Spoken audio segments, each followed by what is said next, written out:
right, guys, welcome back. Michael Cohen here with you. Sports Talk Nation. Really kind of an instant reaction here as the Knicks fall in Game 4, 130-121 to the Indiana Pacers. And now, folks, we are at that situation now with a 3-1 series advantage for Indiana.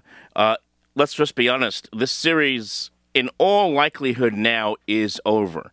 We knew that this was going to be an uphill climb when the Knicks obviously blew Game 1 the way they did, in epic fashion in the way they did, and put themselves behind the 8 ball, then fell behind two games to none in this series.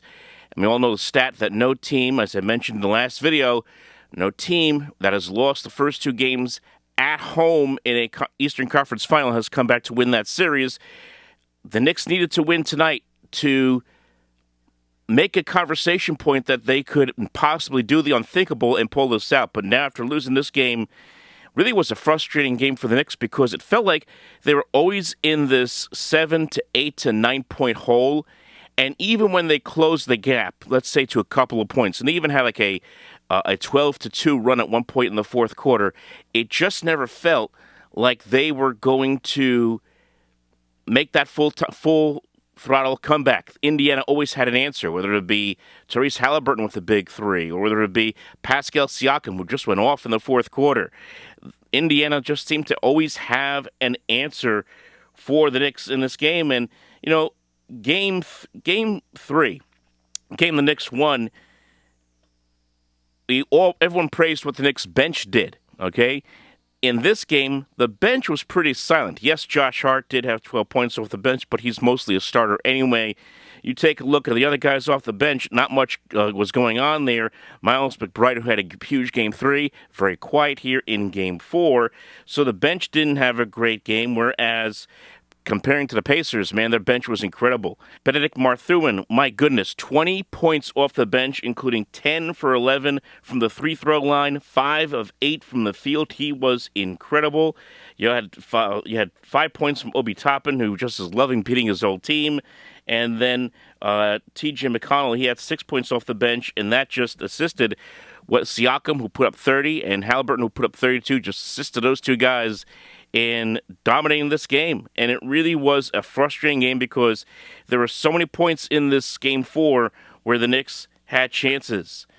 Where the Knicks had chances to come back possibly and make this a game. The third quarter was really a slog. Knicks really never got anything going. There were a couple of points where they got close.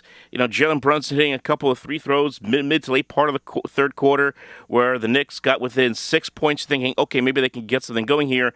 But then Miles Turner answers with a bucket of his own. Then Brunson comes back, makes a free throw, gets a bucket, and then, of course, Tyrese Haliburton with a pullback jumper that pulls it back to a 7-point lead. So even whenever the Knicks got close, 5 points, 4 points, there was always an answer by Indiana throughout this game. And I mentioned before there was a run midway through the fourth quarter where you start to think, okay, maybe the Knicks can do this. Remember, they did fall behind 111-99.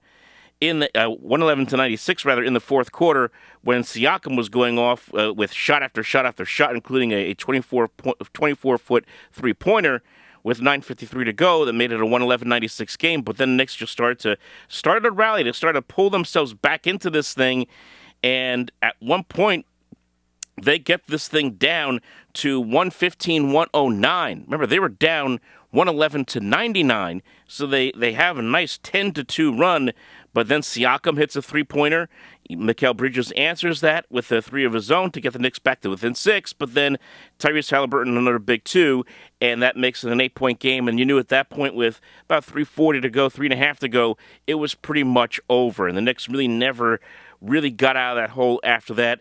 And Indiana goes on and wins by 9 points, 130-121. So 3-1 series lead for the Pacers as the series now shifts back to the Garden for game number 5, which will be on Thursday. I mean, can the unthinkable happen? Can the Knicks find a? I mean, it's going to take everything for them to do this. They have to win 3 in a row, something they haven't shown that they are able to do. Not likely, as I said. The percentages are very much against them. Indiana's in a great position. They don't have to win Game 5. I'm sure they would love to get it over with and move on to the NBA Finals against Oklahoma City, most likely the opponent.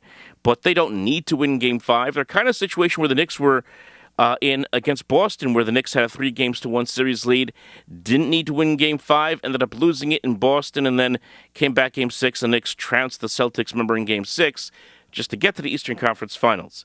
So we'll see. Maybe Indiana just kind of takes their foot off the pedal a little bit here in Game 5. Knicks get a win, and then maybe Indiana more than likely finishes it off in Game 6. But regardless, I think the one thing that stands out for me in this series is Knicks got beat up physically. And they got beat up physically in this game. I mean, even Karl Anthony Towns, who had, I think personally he has redeemed himself in my eyes. I mean, a lot of fans have been killing him at times in this series, but had another double-double, 24 points, 12 rebounds.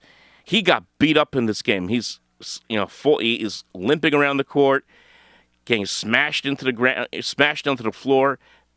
Anytime he goes inside the paint, he especially the last 2 games, has had a very good series, especially these last 2 games in Indiana. But it's been a physical series for the Knicks. They've gotten beat up in this series. The foul trouble has been a problem for them throughout the course of this series, especially of late. Even Brunson, I think, has been beaten up a little bit in this series as well against the Pacers. But that's what the Pacers do. They're very fast. They beat you up. They beat the Knicks up physically last year in the semifinals, and they're beating them up again here in the Eastern Conference Finals. So it's going to be very, very difficult to imagine the Knicks pulling this out at this point. 3-1 series lead in favor of the Indiana Pacers. Regardless, in my mind, it doesn't dampen at all what the Knicks accomplished this year. Obviously, the fans, they want the NBA title. They want this team in the NBA Finals. The fans were going nuts this year, especially in that series against the Boston Celtics.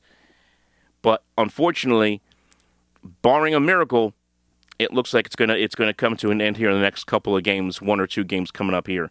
So, like, subscribe, folks. Leave your thoughts below. How do you feel about the Knicks here in Game 4? They're now down 3-1 to the Indiana Pacers.